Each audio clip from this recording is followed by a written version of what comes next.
It would be remiss of me to discuss childhood cognitive development without discussing the contributions of two key cognitive development theorists, Jean Piaget and Lev Vygotsky.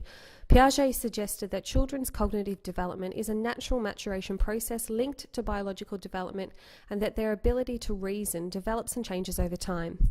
Piaget divided this process into 4 stages. During the sensory motor stage, encompassing the first 2 years of life, children use only their senses and innate reflexes to learn and make sense of their world. Occurring between the ages of 2 and 7 years, egocentrism, logical reasoning and semiotic functioning are key features of the second pre-operational stage. Thirdly, between 7 and 11 years, children progress to the concrete operational stage and are able to think about ideas using concrete materials and use logic. The formal operational stage, beyond the ages of 11 or 12, incorporates abstract ideas, logic and verbal reasoning. Lev Vygotsky challenged Piaget's cognitive ideas, believing learning to be a more active and social process. He suggested that children can move from their present level of development to their potential level of development with guidance and instruction in the form of scaffolding from a more knowledgeable other, such as a teacher, parent or peer. The gap between these levels was coined by Vygotsky as the zone of proximal development. He also emphasised the importance of language and social and cultural context in cognitive development. Morality refers to a code of conduct established and accepted by all rational society members. Two key theorists in this field are Jean Piaget and Lawrence Kohlberg. Piaget claimed that moral thinking develops over 2 age-based stages, heteronymous and autonomous. During the heteronymous stage from birth to 9 years, children view rules as external and unalterable, while beyond 10 years in autonomous stage, children think about morality for themselves and consider intent. Expanding upon Piaget, Lawrence Kohlberg suggested children's moral development was directly related to age, proposing 3 distinct levels. During the pre-conventional stage, children learn to obey rules, with ideas about morality based on fear or punishment. In the conventional stage, a child begins to consider the feelings of others and seek the approval of family and peers. Whilst in the adult post-conventional stage, moral views are based on human rights and social and democratic laws.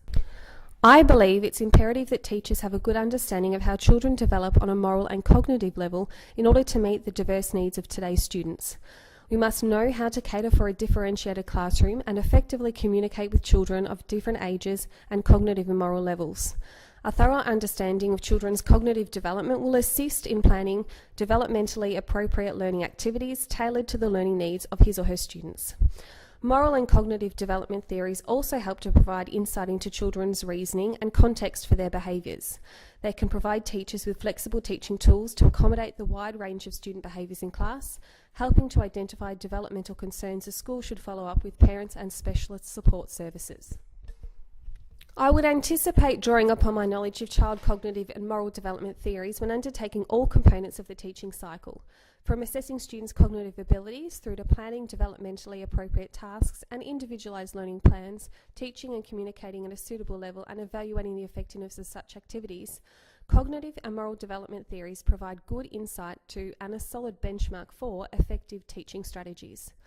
I would utilise these theories to develop student-centred strategies and individualised learning programs to cater for the diverse needs of both gifted and struggling learners in today's classroom. It would also help me to reflect upon the effectiveness of my lessons.